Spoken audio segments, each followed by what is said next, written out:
আজকে বাংলাদেশের শোকের একটা দিন যাচ্ছে। এই শোকের দিনেই একটা দল, একটা গোষ্ঠী খুশির ঠেলায় মিষ্টি বিতরণ করছে, উল্লাসে মেতে উঠেছে। উসমান হাদির মতো একজন জ্ঞানী, ধার্মিক, মেধাবী, সাহসী এমন একটা তরুণকে হত্যা করার পর সে মারা গেছে বলে যারা উদযাপন করছে, বুঝে নিতে হবে তারা হচ্ছে সব থেকে অজ্ঞানী, অযোগ্য, অশিক্ষিত, মূর্খ, যাদের ক্ষমতা পাওয়ার জন্য এতটুকু পরিমাণ যোগ্যতা নাই।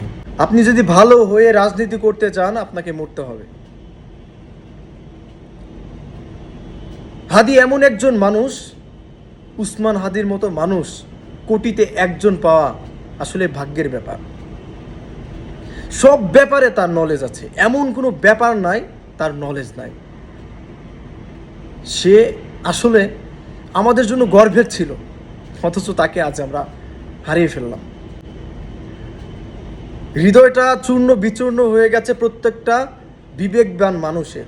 কিন্তু যারা নোংরা রাজনীতি করে, মানুষকে মেরে নিজে উপরে ওঠার চেষ্টা করে, ক্ষমতা দখলের চেষ্টা করে, শুধু তারা খুশি হয়েছে।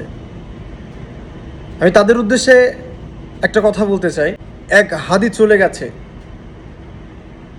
প্রতিটা ঘরে এরকম হাজারো হাদি জন্ম নেবে।